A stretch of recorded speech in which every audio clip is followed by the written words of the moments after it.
வணக்கம் நண்பர்களே, இன்னும் ஒரு இனிய காலை பொழுதில் தீதும் நன்றும் நிகழ்ச்சியில் உங்களை சந்திப்பதில் மிக்க மகிழ்ச்சி அடைகிறேன்.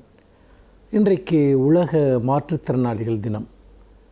உலகில் டிசேபிலிட்டி என்று சொல்லக்கூடிய மாற்றுத்திறனாளிகள் அவர்களுக்கான உரிமைகள், அவர்களுடைய வாய்ப்புகளை உறுதிப்படுத்துதல், அவர்களை சமமாக நடத்துதல், அவர்களுடைய பிரச்சனைகளை புரிந்து கொள்ளுதல், அவர்களுக்கு ஆதரவளித்தல் என பல்வேறு நிலைகளில் இன்றைக்கு இந்த உலக மாற்றுத்திறனாளிகள் தினம் ஒரு விழிப்புணர்ச்சியை ஏற்படுத்தக்கூடிய விதத்திலும் அவர்களுக்கு ஆதரவளிக்கக்கூடிய விதத்திலும் உலகம் முழுக்க பின்பற்றப்படுகிறது. அதில் முக்கியமாக மாற்றுத்திறன் என்பது பல்வேறு வகையான ஒரு காரணிகளின் வழியாக உருவாகிறது. அதாவது ஒருவர் ஒரு வழக்கமான ஒரு திறனை அவர் இழக்கிற போது அதற்கு மாற்றான திறன் கொண்டவர் என்று அவரை அழைக்க வேண்டுமே ஒழிய அவரை ஊனமுற்றவர் என்று அழைக்கக்கூடாது என்கிற அந்த உலகளாவிய நீதியின்படி மாற்றுத்திறனாளிகள் என்ற சொல்லை இங்கு தமிழ்நாட்டில் கலைஞர் அவர்கள்தான் அதிகாரபூர்வமாக அறிமுகப்படுத்தி அதை பரவலாக்கினார் என்பதை இந்த இடத்தில் நாம் நினைத்து பார்க்க வேண்டும். இந்த மாற்றுத்திறன் என்பது உடல் சார்ந்த மாற்றுத்திறனாளிகள் இருக்கிறார்கள், செவித்திறன் மாற்றுத்திறனாளிகள் இருக்கிறார்கள், அதே போல் பார்வைத்திறன் மாற்றுத்திறனாளிகள் இருக்கிறார்கள், மூளை வளர்ச்சி மாற்றுத்திறனாளிகள் இருக்கிறார்கள், கற்றல் குறைபாடு உள்ள மாற்றுத்திறனாளிகள் இருக்கிறார்கள், அதே போல் இன்னும் மனநலம் சார்ந்த மாற்றுத்திறனாளிகள் இருக்கிறார்கள். இப்படி பல்வேறு வகைகளில் ஏதோ ஒரு விதத்தில் பாதிக்கப்பட்டவர்கள், மாற்றுத்திறன்களை கொண்டவர்கள் சமூகத்தில் தங்களுடைய நீதிக்காகவும் உரிமைக்காகவும் வாழ்வுக்காகவும் இடையறாது போராடி கொண்டிருக்கிறார்கள். ஒரு காலத்தில் புறந்தள்ளப்பட்டவர்கள், சமூக வாழ்விலிருந்து ஒதுக்கப்பட்டவர்கள் இன்றைக்கு மாற்றுத்திறனாளிகள் பல்வேறு நிலைகளில் அவர்கள் மைய நீரோட்டத்தோடு இணைந்து பயணிக்கக்கூடிய ஒரு சூழல் உருவாகி இருக்கிறது என்பதை நாம் பார்க்க வேண்டும். மிக முக்கியமாக அவர்களுக்கு கல்வி, வேலைவாய்ப்பு மற்றும் அடிப்படை தேவைகள் இவற்றில் சம உரிமை இருக்க வேண்டும் என்பதுதான் இந்த தினத்தினுடைய நோக்கம். அவர்களுடைய மாற்றுத்திறன் சார்ந்து இந்த உரிமைகள் அவர்களிடமிருந்து பறிக்கப்படக்கூடாது என்பதுதான் இந்த நாள் உணர்த்தக்கூடிய மிக முக்கியமான செய்தி. அதற்காக பல்வேறு வகையான முன்னெடுப்புகள் உலக அளவிலும் சரி, தேசிய அளவிலும் சரி எடுக்கப்படுகின்றன. இந்தியாவில் தமிழ்நாடு இதற்கு ஒரு முன்னோடியான ஒரு மாநிலம். அதிலும் திராவிட முன்னேற்றக் கழக அரசுகள் அமைகிற போதெல்லாம் மாற்றுத்திறனாளிகளினுடைய நலன்கள் பெருமளவு பாதுகாக்கப்பட்டிருக்கின்றன. மாற்றுத்திறனாளிகளுக்கான அந்த 3% இடஒதுக்கீடு அரசு பணிகளில் அதையும் தலைவர் கலைஞர் அவர்கள் தான் கொண்டு வந்தார். அதற்கு பிறகு கூட அவர்களுக்கான பல்வேறு நல்வாழ்வு திட்டங்கள், அவர்களுக்கான பல்வேறு விதமான மருத்துவம், கல்வி போன்ற விஷயங்களுக்கு திராவிட மாடல் அரசு பொறுப்பேற்கிற போதெல்லாம் பெருமளவு முன்னெடுப்புகளை செய்திருக்கிறது. அதனுடைய ஒரு உச்சக்கட்டமாக இன்று மாண்புமிகு தமிழ்நாடு முதலமைச்சர் அவர்கள் ஒரு மகத்தான திட்டத்தை கொண்டு வந்தார். அதாவது அவர்களுக்கு அதிகாரம் அளித்தல், எம்பவர்மெண்ட். அது பொருளாதார ரீதியாக மட்டும் அளித்தால் போதாது, கல்வி ரீதியாக மட்டும் அளித்தால் போதாது, அவர்களுக்கு நிர்வாக அமைப்புகளில் அவர்களுக்கான பங்கேற்பை உறுதி செய்ய வேண்டும் என்கிற வகையில் உள்ளாட்சி அமைப்புகளில் அவர்கள் நியமிக்கப்படுகிற பிரதிநிதிகளாக ஒவ்வொரு உள்ளாட்சி அமைப்பிலும் 2 பேர் மாற்றுத்திறனாளிகள் நியமன உறுப்பினர்களாக சில தினங்களுக்கு அறிவிக்கப்பட்டு சில தினங்களுக்கு முன்பு அவர்கள் பொறுப்பேற்றும் கொண்டார்கள். இந்தியாவில் எந்த ஒரு அரசும் செய்திடாத, ஏன் உலக அளவில் கூட செய்திடாத ஒரு மாபெரும் முன்னெடுப்பை, இன்றைக்கு ஒரு மாற்றத்தை தமிழ்நாடு அரசு, இந்த திராவிட மாடல் அரசு செய்திருக்கிறது என்பதை நாம் பார்க்கிறோம். இந்த வகையில் மாற்றுத்திறனாளிகளுடைய நல்வாழ்விற்காக மாண்புமிகு முதலமைச்சர் அவர்கள், துணை முதலமைச்சர் அவர்கள் இவர்கள் செய்து வரக்கூடிய முயற்சிகள் என்பது இன்றைக்கு பெருமளவு தேசிய அளவில் அது பாராட்டப்படுகிற, உயர்வாக கருதப்படுகிற ஒன்றாக மாறியிருக்கிறது. திராவிட முன்னேற்றக் கழகத்திற்குள் மாற்றுத்திறனாளிகள் அணி என்ற ஒரு அணியே உருவாக்கப்பட்டிருக்கிறது. அந்த வகையில் மாற்றுத்திறனாளிகளினுடைய நல்வாழ்விற்காக திராவிட மாடல் அரசு இந்தியாவிற்கே வழிகாட்டக்கூடிய பல திட்டங்களை செயல்படுத்தி கொண்டிருக்கிறது என்பதை இந்த இடத்தில் நாம் நினைத்து பார்ப்பது மிக மிக அவசியம். மீண்டும் இன்னும் ஒரு புதிய சிந்தனையோடு உங்களை சந்திக்கிறேன். நன்றி, வணக்கம்.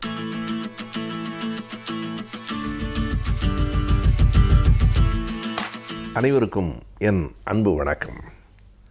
1000 முறை படித்தாலும் ஒவ்வொரு முறையும் புதிய விளக்கத்தை தருகிற, புதிய அறிவை தருகிற, புதிய கேள்விகளையும் தருகிற ஒரு நூல் உண்டென்று சொன்னால் அது திருக்குறள் தான்.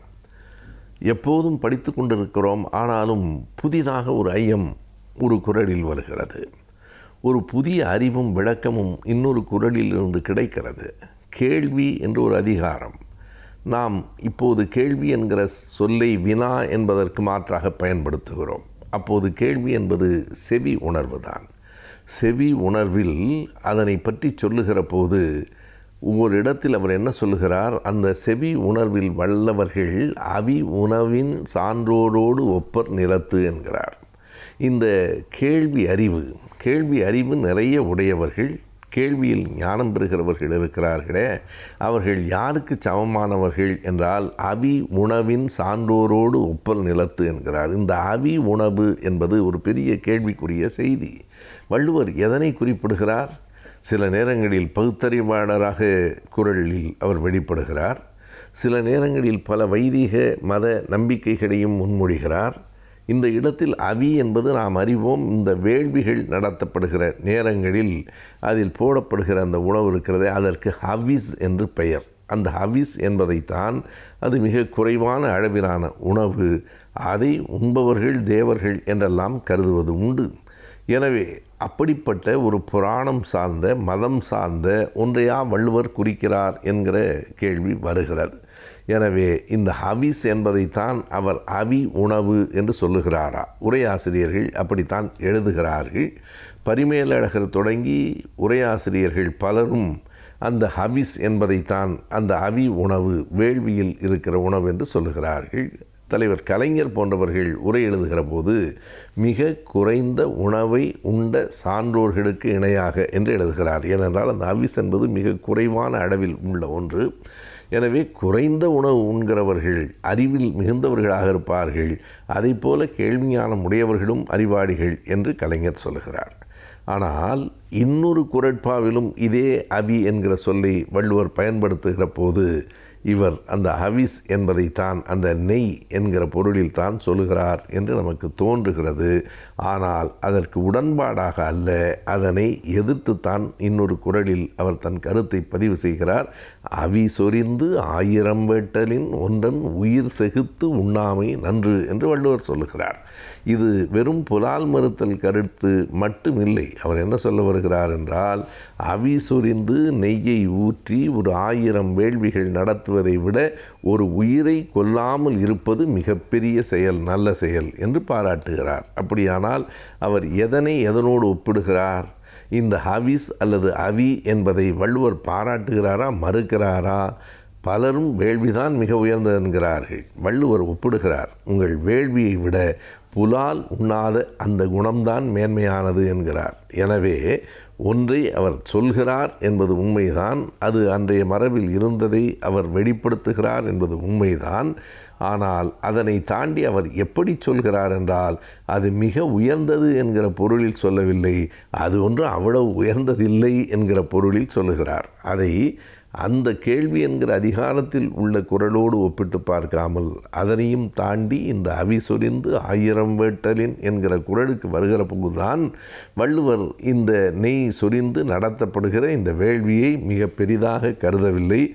அதனை விட புலால் மறுத்தல் கொல்லாமைதான் உயர்ந்தது என்று சொல்ல வருகிறார் என்பது புரிகிறது.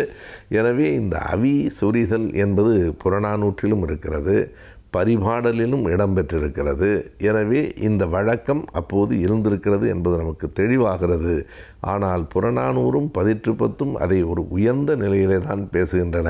வள்ளுவர் தான் அதை ஒப்பிட்டு அதைவிட இது சிறந்தது என்று சொல்லுகிறார். அங்கேதான் வள்ளுவரின் உள்ளம் நமக்கு புரிகிறது.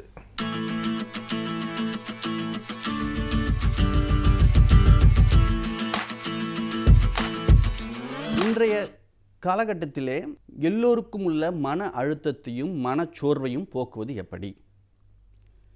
இந்த மன அழுத்தம் மனச்சோர்வு ஏற்படுவதற்கு பல்வேறு காரியங்களை நாம் ஆராய்ந்து பார்க்கின்றோம். இதிலே நான் சொல்வது போல நமக்குள்ள உள்ள ஒரு பயமும், நமக்குள்ள உள்ள பதட்டம், நம் தோல்வியை உற்றுவருமோ அப்படின்ற ஒரு பயம், ஒரு வாழ்க்கையை பற்றிய ஒரு பயம், எதிர்காலத்தை பற்றிய ஒரு பயம், இப்படி ஒரு பல்வேறு விதமான சிந்தனைகள் நம்மளுக்கு இந்த மன அழுத்தத்திற்கு காரணமாக அமைகின்றன. இதில் சின்ன சின்ன காரணங்கள் ஒவ்வொரு குடும்பத்திலும் ஒவ்வொரு மாணவர்களுக்கும் இதுதான் அப்படின்னு நம்ம பர்டிகுலராக சொல்ல முடியாத அளவிற்கு பல்வேறு காரியங்கள் இருக்கின்றன. இதில் பொதுவாக அப்படின்னு நம்ம பார்க்கும்போது நாம் தனியாக இருக்கின்றோமோ அப்படின்ற ஒரு ஃபீலிங். இரண்டாவது, நம்மை தனிமைப்படுத்தி விட்டார்களோ அப்படின்ற ஒரு ஃபீலிங். அதையும் தாண்டி நம்மை வேறுபடுத்தி பார்க்கிறார்களோ அப்படின்ற ஒரு ஃபீலிங். இரண்டாவது, அதுக்கு அடுத்தபடி பார்க்கும்போது நமக்கு மட்டுமே அநீதி இழைத்து விட்டதா இந்த உலகம், இந்த சமூகம் அப்படின்ற நமக்குள்ளே ஒரு கேள்வி. இப்படிப்பட்ட கேள்விகள். இரண்டாவது, சின்ன சின்ன குடும்ப வன்முறைகள், குடும்பத்திலே ஒவ்வொருத்தருக்கு ஒருத்தர் புரிதல் இல்லாத ஒரு காரணங்கள். இந்த ஒரு சிச்சுவேஷனை எப்படி நாம் கையாள வேண்டும் என்பதை பற்றிய போதிய அறிவு இல்லாத காரணம். அறிவுன்னு சொல்ல முடியாது, அறியாமைன்னு சொல்லலாம். அறியாமை. இப்படி பல்வேறு காரணங்கள் இருக்கின்றன. இது பொதுவாக. ரெண்டாவது, குடும்பத்தில் உள்ள முக்கியமான உறுப்பினர்களுக்கு முன்னாடி இருந்த வருமானம் இப்பொழுது இருக்காது. அது ரெண்டாவது, அந்த ஒரு வீட்டிற்கு தேவையான சகல வசதிகளையும் அவனால் முன்னாடி இருந்தது போல் அவனால் அனுபவிக்க முடியாது. இரண்டாவது, குழந்தைகளுக்கு ஏன் இப்படிப்பட்ட ஒரு மன அழுத்தம் ஏற்படுகின்றது? குழந்தைகள் இந்த டிஜிட்டல் லேர்னிங், ஆன்லைன் லேர்னிங் இப்படி சொல்கிறோமே, இதையெல்லாம் நாம் எப்பொழுது கற்றுக் கொடுத்திருக்கிறோம் குழந்தைகளுக்கு? இல்லவே இல்லை. இப்பொழுது தான் புதிய சூழல். இந்த சூழலே குழந்தைகளுக்கு ஒரு மிகப்பெரிய ஒரு புதிய சூழல். இந்த சூழலிலே குழந்தைகள் தங்களை பாதுகாத்து கொள்வது எப்படி? இந்த சைபர் கிரைம், சைபர் புல்லிங் இப்படின்னு சொல்கிறார்கள், இதிலிருந்து எப்படி பாதுகாக்க? ரெண்டாவது, இந்த சூழலில் நம்ம உட்கார்ந்து நம்மளால் எவ்வளவு நேரம் அந்த ஆன்லைனிலே கிளாஸை கவனிக்க முடியும் அப்படின்ற ஒரு பயம் குழந்தைகளுக்கு. ரெண்டாவது, குழந்தைகளுக்கு இந்த ஆன்லைனில் தான் நம்ம அசஸ்மெண்ட் பண்ணுறோம், எவாலுவேஷன் பண்ணுறோம். இதெல்லாம் ஒரு குழந்தைகளுக்கு ஒரு பயம். அந்த ஆன்லைனில் டீச்சிங் பண்ணுறவங்க என்ன சொல்லுவாங்களோ, எல்லா குழந்தைகளும் கேட்குறாங்களே, நம்மளை பற்றி என்ன சொல்லுவாங்களோ, நம்ம என்ன பேச முடியலையே. அது ஒரு சில குழந்தைகள் பார்த்திங்கன்னா, நீங்கள் முன்னாடி ஒரு க்ரௌடில், ஒரு கூட்டத்திலே முன்னின்று வரமாட்டார்கள். ஒரு அச்சம் தான் காரணம் அதற்கு. ஸோ இதையெல்லாம் போக்க வேண்டும். இதற்கெல்லாம் லீடர்ஷிப் ஸ்கில்ஸ் நம்ம எப்படி இம்ப்ரூவ் பண்ணுறது அப்படின்ற விஷயம் இருக்குது. இந்த மாதிரி பல்வேறு காரணங்கள் இருக்கின்றன. கல்லூரி மாணவர்களுக்கு எடுத்துக்கொண்டே வேணால், எக்ஸாம்ஸ் இருக்குன்னு சொல்கிறார்கள், ஆனால் இல்லை. எக்ஸாம்ஸ் வரும்னு சொல்கிறார்கள், ஆனால் வரல. அடுத்து உயர்கல்வி படிப்பது எப்படி? இந்த உயர்கல்வி நம்ம எப்படி அணுகுவது? இதில் காலேஜ் எப்போ திறப்பாங்க? நம்ம காலேஜ் லைஃப்பை எப்படி என்ஜாய் பண்ணுவது? அது கேரியர்ஸ், அதாவது அடுத்த கட்டத்திற்கு எப்படி செல்வது? இப்படி பல்வேறு காரணங்கள் கல்லூரி மாணவர்களுக்கு இருக்கின்றன. அதுமாதிரி அடலசன்ஸ் அப்படின்ற பார்க்கும்போது அவர்களுக்கும் உள்ள மன அழுத்தம் இருக்க தான் சரி. ஏன்னா அவங்க எல்லாருமே ஒரு ஃப்ரெண்ட்ஸ், பியர்ஸ் குரூப்ஸ்ன்னு சொல்லுவார்கள், இவர்களோட கனெக்ஷன் ஆகியிருக்காங்க. அப்போது ஒவ்வொருத்தருக்கும் பேசி அளவலாகி வெளியில் ஒரு சாதாரணமான ஒரு சூழல் கிடையாது. அவங்களுக்கு என்ன ஆகுது? ஒரு விளையாட்டினுடைய நேரம் கட் ஆகிடுது. அதே மாதிரி மற்ற மாணவர்களுடைய, அதாவது சக மாணவர்களுடைய அளவலாகக்கூடிய நேரம் இல்லை. அதாவது ஒன்றுக்கு ஒன்று ஃபேஸ் டு ஃபேஸ் அப்படி கிடையாது. வீடியோ கால் பண்ணலாமா, அது வேறு விஷயம். இப்படி எல்லாமே ஒரு சாதாரணமாக இருக்கின்ற நிலைமை தலைகீழாக மாறும்போது அந்த அச்சுறுத்தல் இருக்கத்தானே செய்யும். இதை எல்லாமே நம்ம ஒவ்வொரு ஏஜ் குரூப் அப்படின்னு சொல்வார்கள். இந்த குழந்தைகள் 1 முதல் 5ஆம் வரை உள்ள குழந்தைகளை எப்படி கையாள்வது? 5வது படிக்கும் 6வது படிக்கும் மாணவர்கள் முதல் 8ஆம் வகுப்பு மாணவர்கள் வரை உள்ள குறைகளை எப்படி கையாள்வது? பிறகு 12ஆம் வகுப்பு மாணவர்களுக்குள்ள மன அழுத்தத்தை எப்படி போக்குவது?